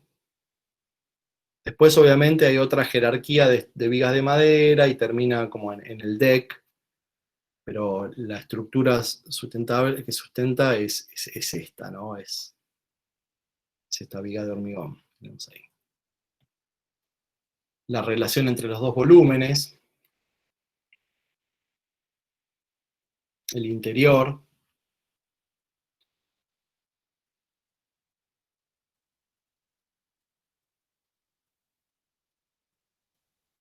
Este es ese patio controlado, ¿no? Controlado tiene ese elemento parrilla y todo ese muro de madera exterior, hace que básicamente hay 3 lados que están cerrados, y digamos, y esta puerta permanece muchas veces cerrada, y bueno, tampoco es que hay que estar mirando el mar todo el día. Cuando estás todo el día en el mar, lo único que querés hacer es meterte adentro y estar un poco fresco, ¿no es cierto? Entonces, este patio, cuando ya el sol bajó un poco, se transforma como en un lugar de relación entre las dos casas, y es un lugar muy, muy, muy deseado, muy deseable que exista, ¿no?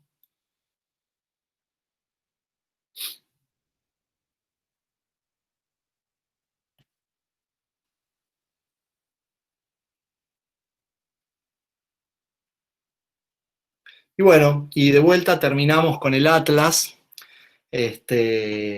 Espero haber, de alguna manera, conversado con la consigna, ¿no?, que es cultura tectónica. Y parafraseando una vez más a Borges, que lo estoy leyendo últimamente mucho, en algún momento le preguntaron qué era el tiempo. Y maestro, ¿qué es el tiempo? Y él dijo, bueno, voy a parafrasear a San Agustín, ¿no?, al al pensador del primer milenio, ¿no? Del año 300 y pico, que le dijeron, cuando le preguntaron a San Agustín qué era el tiempo, el señor dijo, si no me lo preguntan, lo sé, si me lo preguntan, lo ignoro. Entonces, creo que a partir de estos ejemplos y de poder haber escudriñado cada uno de ellos, pudimos hablar de la cultura tectónica, pudimos hablar de la arquitectura, ¿no? sin dar una definición de cada una de esos términos, ¿no? que encierran tantas palabras e ideas y de los que podríamos estar hablando muchísimo tiempo.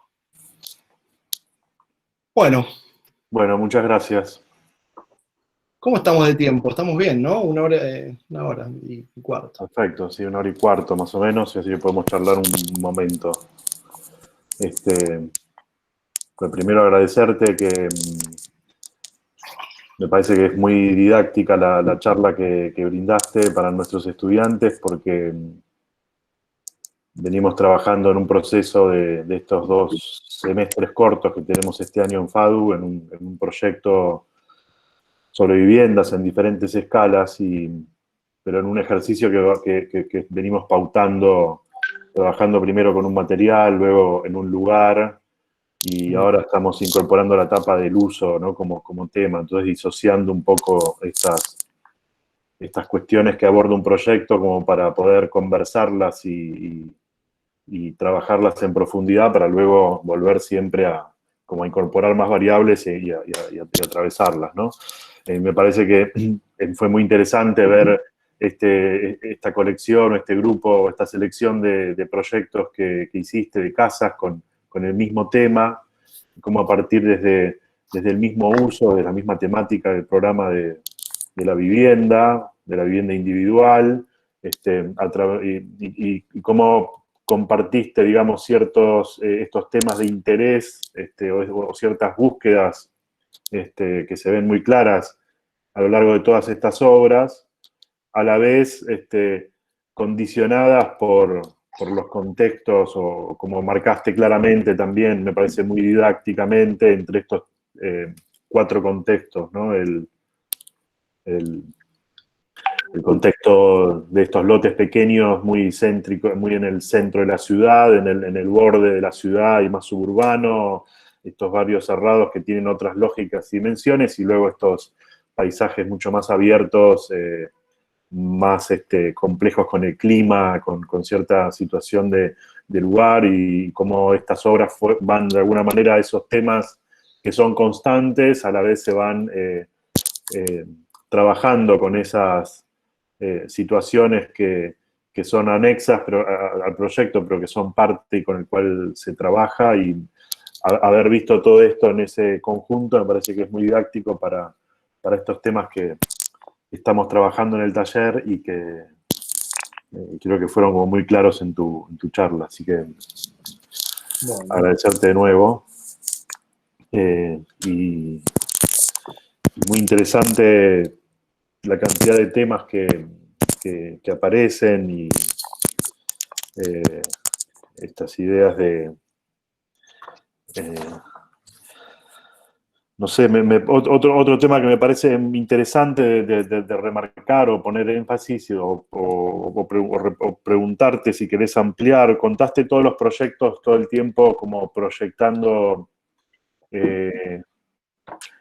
esta relación del adentro y el afuera como un continuo, donde el sol está afuera y está adentro, los pisos continúan dentro y fuera, los desniveles se manejan también como en esa continuidad, ¿no? Entonces llueve afuera, pero llueve adentro, esta relación de los patios y esa continuidad, parece como un tema muy interesante.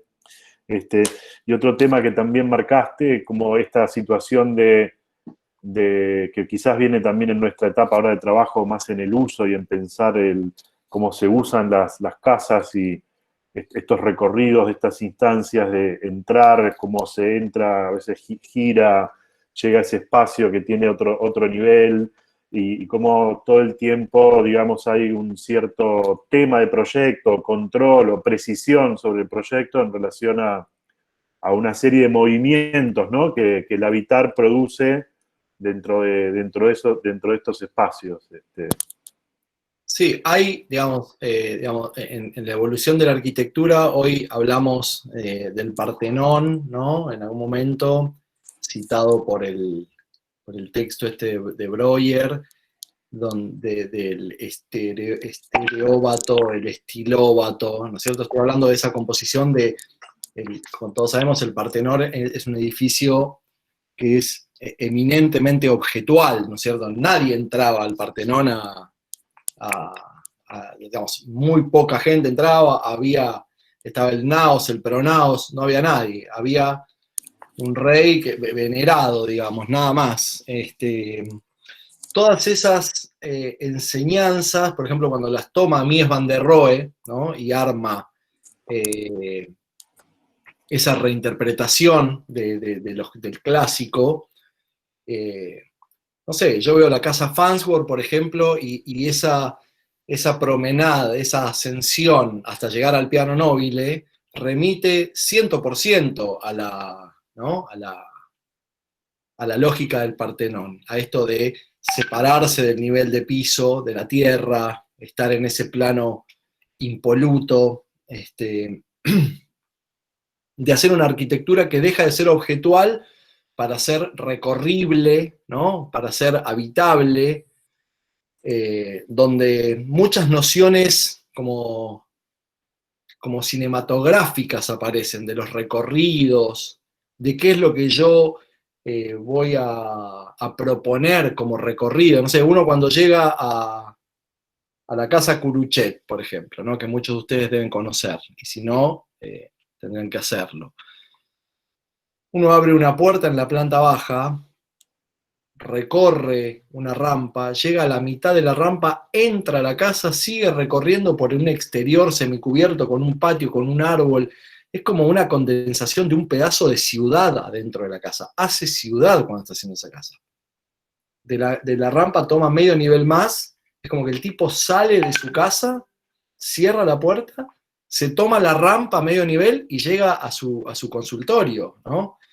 Digamos, todos esos recorridos que los vemos en los maestros, en Mies, en Le Corbusier, en Alvar Aalto, en Wright, etc., vemos que, bueno, de alguna manera, ¿cómo podemos hacer para generar algo de eso, ¿no es cierto? Esos recorridos que nosotros hacemos de alguna manera, o que esos recorridos que planteamos de alguna manera, quieren conversar con estos grandes, ¿no? Quieren de alguna manera establecer como una relación, como un antecedente claro, que nos parece que está bueno, que después se van actualizando, ¿no? Qué sé yo, ahora no nombré o no dije en ningún momento hasta ahora la palabra pandemia, ¿no es cierto? Que bueno, que ahora está, ¿no? No nos vamos a poner a reflexionar, ya se ha hablado mucho de eso, no soy yo quien va a venir a hablar de eso, ni mucho menos, pero estos lugares, estos intersticios, estos lugares que no son ni adentro ni afuera de la casa, en tiempo de pandemia, han empezado a funcionar de una manera increíble. Los clientes nos mandan mensajes y nos dicen,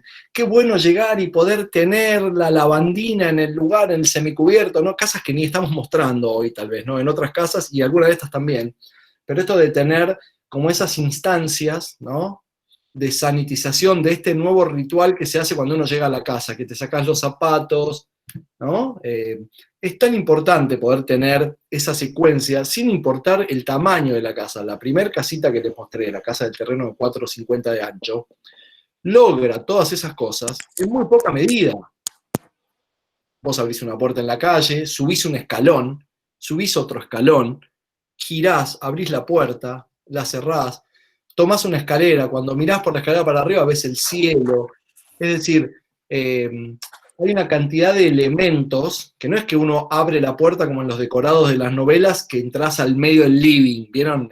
Es típico eso, ¿no? De las novelas clase B, argentinas, estas medio berretas, que abrís una puerta y de golpe estás en el living. Abrís una puerta y hay un sillón adelante. No, todo eso, digamos, ese tiempo hay que tratar de dilatarlo, el tiempo arquitectónico hay que tratar de dilatarlo lo más que se puede y generar justamente es seguir llegando e ir dejando atrás también.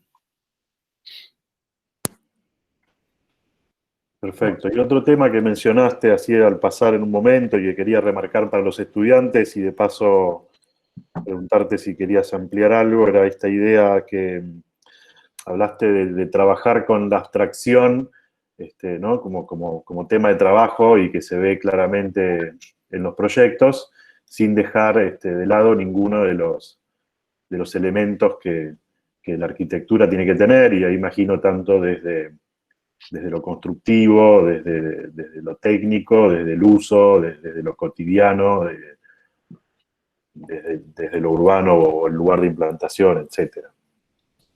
Sí. Esta tensión entre abstracción como un ideal, una búsqueda, y la tensión entre la abstracción y lo cotidiano, digamos.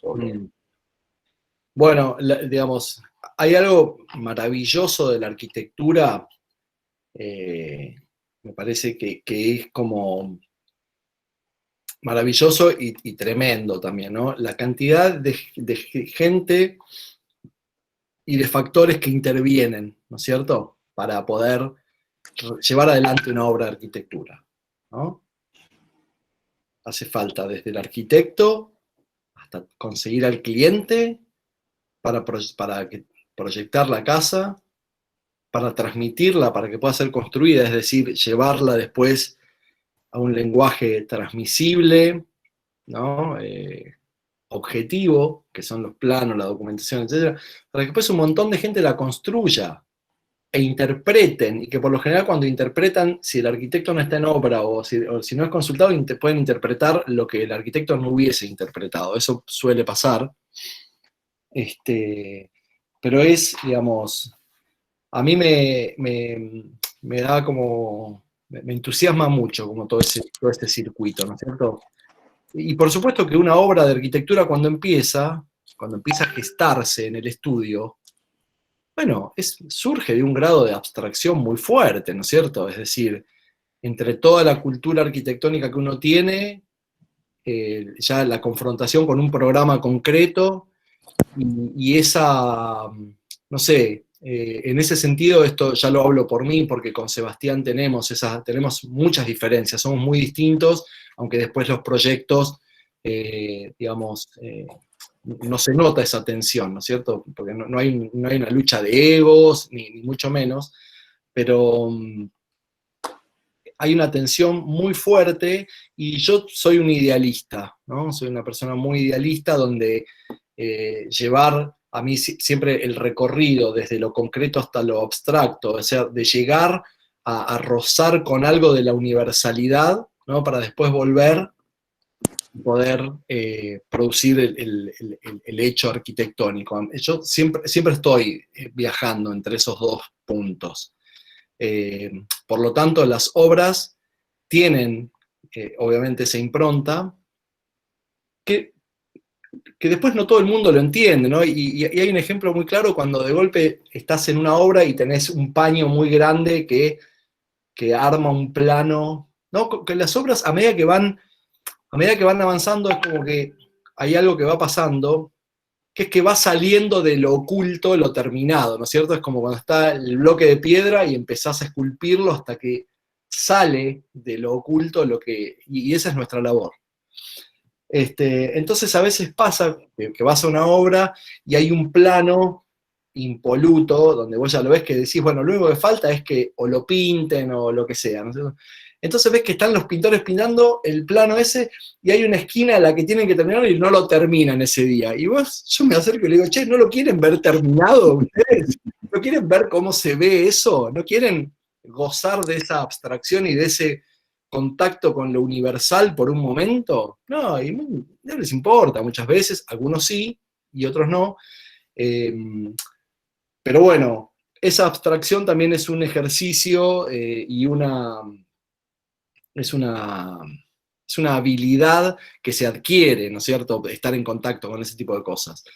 Y sí, por supuesto, está presente, pero después tenés que ponerle la canilla de servicio, la cámara de seguridad, el timbre. Bueno, no obstante, está ese mundo platónico que siempre está presente y que a mí me sigue entusiasmando. Casi a mis 50 años me entusiasma mucho.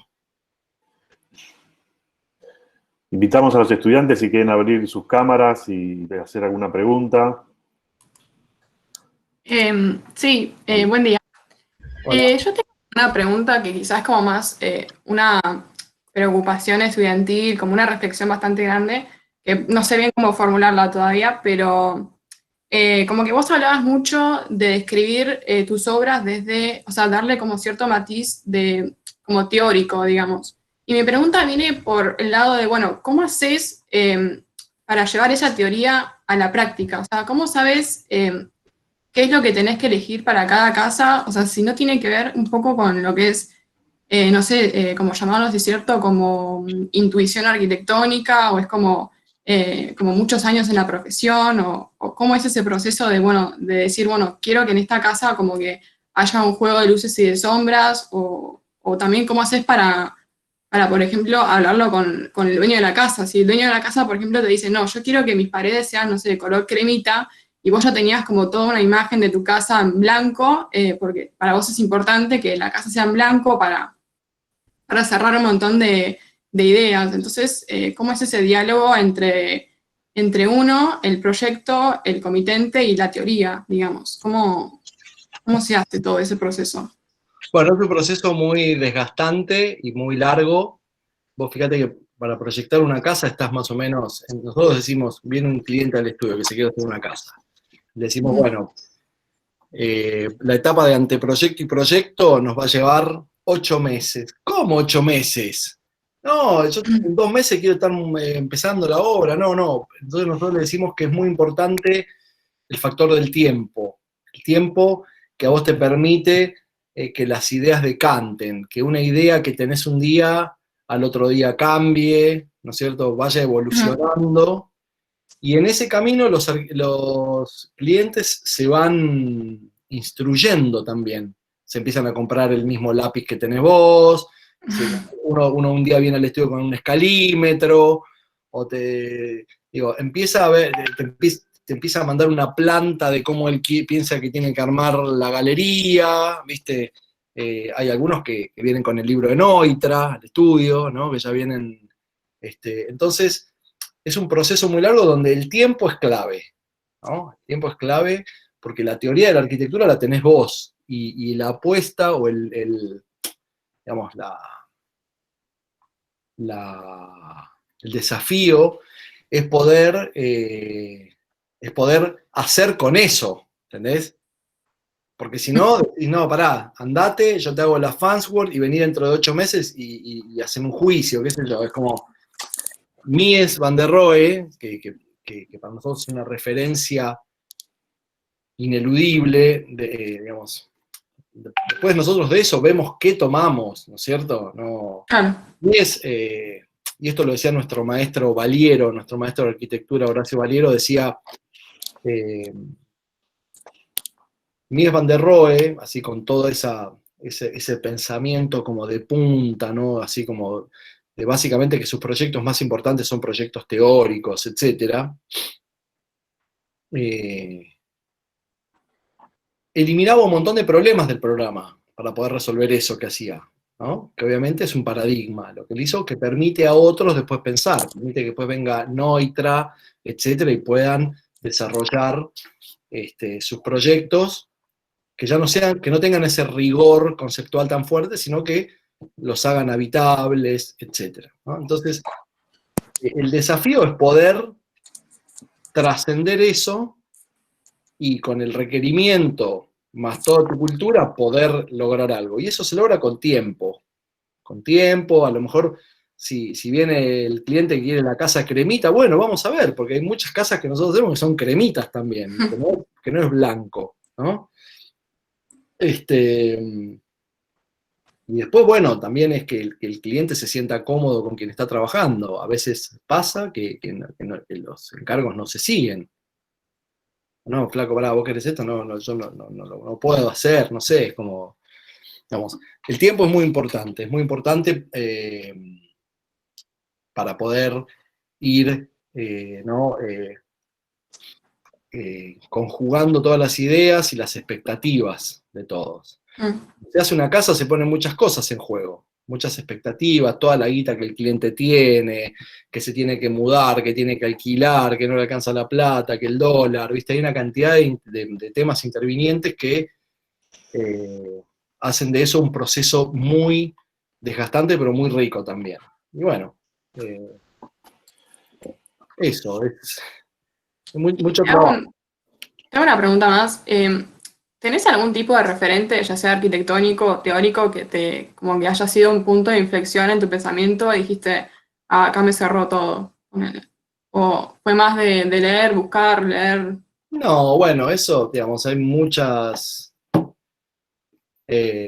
sí, a ver, yo estudié la escuela secundaria, estudié para maestro mayor de obras, después estudié arquitectura. Y me acuerdo que estábamos en quinto año en historia de la arquitectura y una profesora vino con un video que habías traído del Instituto Goethe sobre la construcción del Seagram Building de Mies y cómo laminaban los perfiles de acero especialmente para ese edificio. Cuando yo vi ese video en alemán, ¿viste? Yo tenía 16 años, qué sé yo, eso ya pasó hace 30 y pico de años, ¿no? Me sigo acordando como si hubiese pasado ahora. ¿Viste? Como, ¿viste? Esas cosas que te marcan muchísimo. Y cuando vi la planta del pabellón de Barcelona y la casa de la cascada, digamos, es como que, no, fue como un éxtasis, ¿entendés? Decís, esas siento que son las referencias más fuertes, ¿no? Como los 4 maestros de la modernidad. Y después, bueno, está lleno digamos, cómo se van reformulando, cómo van apareciendo.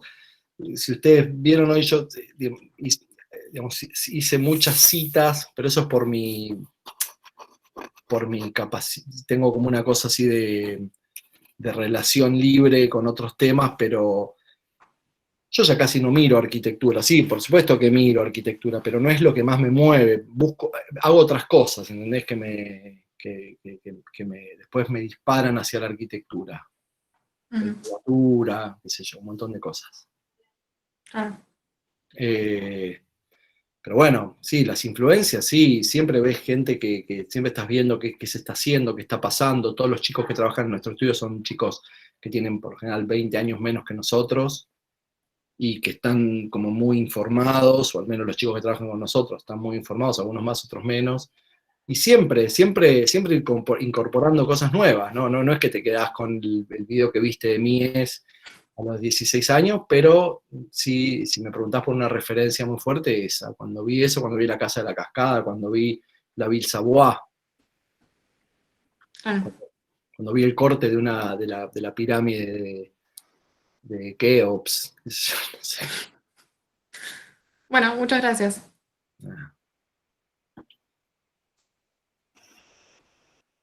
¿Hay alguna otra pregunta?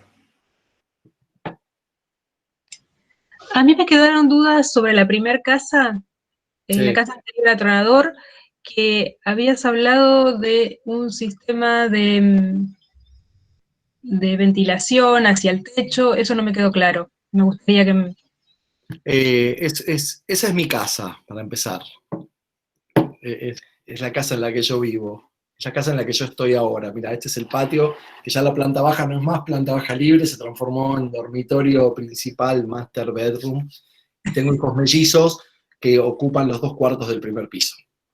Ana en un cuarto, Juan en otro. Mellizos de 7 años, cada uno se quedó con su cuarto y nosotros hicimos nuestro cuarto abajo. Y acá hay un pequeño escritorio, ¿no? Y ahora estoy acá. Y lo que tiene la casa es que, ¿viste el edificio, el Swiss Re de Norman Foster, el Pepino? Sí. Bueno, ¿viste cómo es ese edificio? Es un edificio que básicamente tiene un helicoide ascendente que por diferencia de presión va recogiendo el aire de los lugares que balconean a ese lugar, ¿no es cierto? Sí. Básicamente es una apertura de aire abajo y una chimenea arriba, como concepto. Sí. En mi casa abro la puerta de vidrio de abajo y abro un poquito todas las ventanas de los cuartos y empieza a circular una cantidad de aire tremenda. Al punto que si eso lo haces en invierno, cuando salís de cada uno de los cuartos que tiene losa radiante y caminás por la escalera, te da la impresión como estar caminando en una casa chorizo, ¿viste? Cuando salís de un lugar a otro y vas por un semicubierto. Sí. Te da esa impresión, ¿entendés? Eso no fue, digo, y después lo escuchás a Juan Herreros hablando de la arquitectura termodinámica, y es, bueno, cómo se mueven las masas de aire dentro de los edificios, sin ponerle ese título tan rimbombante, todo el tiempo está pasando. Y eso es como una oda a la ventilación cruzada, en definitiva, ¿entendés? Como decir, bueno, mirá, con ventilación cruzada vos podés lograr esto. Ahora, si le agregás la variable de la ventilación cruzada ascensional, en el último piso eso que se veía es una persiana de 8 metros de largo que se levanta y es como un helios, es una visera orientada al norte que desde noviembre, octubre, salvo que llueva, ahora está cerrada, pero de noviembre hasta marzo, abril, está abierto eso. Y abrís las ventanas así y ya corre un aire y es como, y es por, digamos, lo tengo muy comprobado, ya hace 5 años que vivimos, abrís esa persiana, abrís un poquito las ventanas, y cuando salís a la escalera hay como un viento que corre continuamente. Continuamente, ¿ves? ¿Viste cuando estás 2 o 3 días sin barrer la escalera, que se empiezan a armar esas pelotitas como de, esas pelucitas? Sí. Que se van, las ves como el viento las va moviendo. Es increíble. Gracias.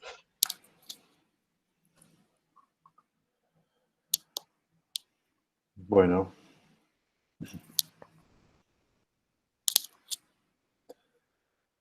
No, me da ganas de remarcar, si querés, también esto que mencionaste del universal varias veces. Quizás también otra tensión entre local y universal. Me parece que no sé si quizás tienen algo también de esta relación con cierta abstracción de las obras, pero que si querés comentar algo sobre eso, ¿no? Entre cómo ven su práctica entre esta relación local y universal, ¿no? Bueno, una cosa que siempre, cuando yo hablo de universal, hablo más como de algo platónico, ¿no? Como en ese sentido universal. Después, nuestras obras están, yo de primero a quinto año cursé en la cátedra de Bucho Valiero, ¿no? Y ahí tuve mis maestros de cada año, a quienes recuerdo con mucho cariño, hemos trabajado con muchos de ellos después, y un grupo de gente fantástico que básicamente, digamos, lo que aprendí de ahí, además del valor humano de cada una de esas personas, es que en nuestro país trabajamos con técnicas locales, ¿entendés? Yo me acuerdo de estar en primer año, con todo el brío que uno llega a la facultad, en primer año que querés, ¿no? Como descubrir la pólvora y qué sé yo, y después obviamente eso se va aplacando. Y me acuerdo que yo venía así como con una calentura de querer hacer el Pompidou más o menos, y viste, leyendo todo el tiempo, informándome, no sé qué. Y llego y estaba Valiero corrigiendo a una compañera de Valiero 1, y le estaba enseñando cómo se ataban las cañas de una pérgola. Yo dije, ¿qué es? Y es como que me dio, viste, me pinchó un poco el globo eso, porque dije, yo quiero estar haciendo el Pompidou, quiero hacer, viste, no sé, arquitectura high-tech, no sé, estaba como en otro plan.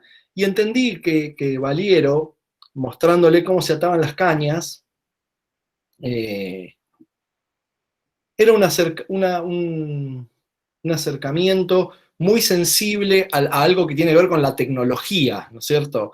Tecnología, nosotros entendemos por tecnología que es no sé, una estación espacial y un robot que va autolimpiando el interior de la estación espacial. No, tecnología también es la tecnología del ladrillo, ¿no es cierto? Es poder entender la técnica aplicada a algo, eso es la tecnología.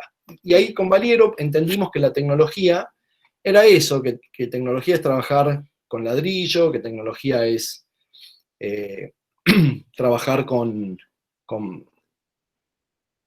digamos, con recursos que estén al alcance de la mano en el lugar donde estés. Bueno, si estás en París, podés hacer, no sé, una fachada de, no sé, como la fachada de- Del mundo árabe del mundo árabe de Jean Nouvel. de Jean Nouvel. Claro, y bueno, y después cuando querés hacer eso acá, yo me acuerdo que hace unos años visité la casa de un papá de una clienta, un señor muy adinerado que tenía un, ¿cómo se llama? Un diafragma en el techo de su cuarto, de una mansión ahí de la zona norte, y no le andaba, ni uno le andaba, ¿entendés? Y él había visto el mundo árabe, se lo quiso hacer, llamó a una empresa, entonces la relación con lo universal yo la tengo con algo más platónico. Después no sé, me pongo a ver los edificios, ¿no?, que se están construyendo actualmente en muchos lugares y decís, bueno, claramente hay una tecnología que nosotros no dominamos, y me imagino que una de las claves, para no hablar de cuál es el secreto, porque nadie tiene la varita mágica, parece que las claves es entender cómo con las técnicas del lugar poder generar, seguir siendo moderno, ¿no?, con las técnicas del lugar, ser contemporáneo con eso. Nunca estamos, o sea, por supuesto que miramos miles de publicaciones y hacemos un montón digamos, estamos muy informados, pero nunca tratando de emular después de una manera banal toda esa producción, ¿no es cierto?, que a veces nos escapa. Perfecto. Sí, no, yo también planteaba esta pregunta en relación a entender estas obras que mostraste con un lenguaje, digamos, más allá de las técnicas y esto que comentás, que es muy interesante, también en una lógica de una expresión de una arquitectura que tiene, de vuelta parece que no hay como una tensión entre una arquitectura que es local, pero a la vez es universal, ¿no? Que, digamos, está arraigada en estos lugares que vos mostraste y muy, muy relacionadas con esos sitios, climas, tecnología, etcétera, pero a la vez no hace de eso localismos o folclore, sino que Claro. maneja una idea de arquitectura, si querés, en el sentido platónico, como vos lo planteás, universal, ¿no? Y me parece que eso es lo interesante que por ahí quería que pero es que a eso se llega, sí, no partimos de ahí, porque si exacto. partimos, es como que a lo simple se llega, porque si no, si empezás por lo simple, bueno, es un simplismo, no sé, pero a eso vas llegando. Y bueno, y después, bueno, está hecho por gente que está medianamente informada, que ha tenido mucha relación con la academia y que valoramos muchísimo lo que hacemos y nos entusiasma muchísimo, y cada proyecto que aparece, no me importa si es una ampliación de una casa o un edificio, lo que sea, el entusiasmo es el mismo, porque los conceptos no tienen escala, entonces a mí me entusiasma lo mismo cualquier encargo. Bueno, todo eso me parece que hace que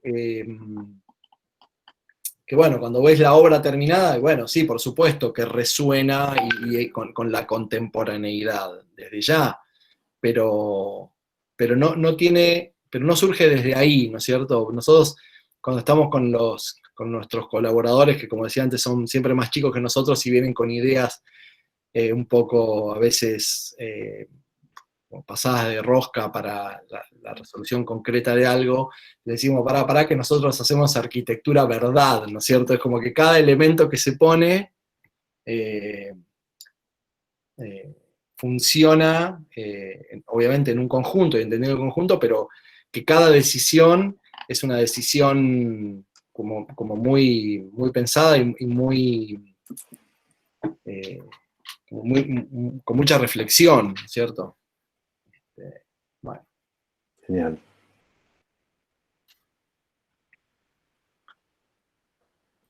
Bueno, si les parece podemos cerrar acá. Bueno.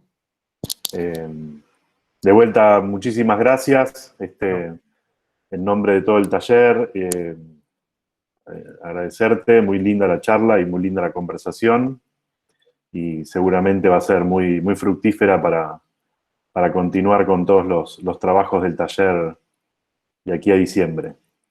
Bueno, muchas gracias a todos y seguimos en contacto. Muchísimas gracias. Saludos. Muchas gracias. Gracias. Gracias. Gracias. Muchas gracias.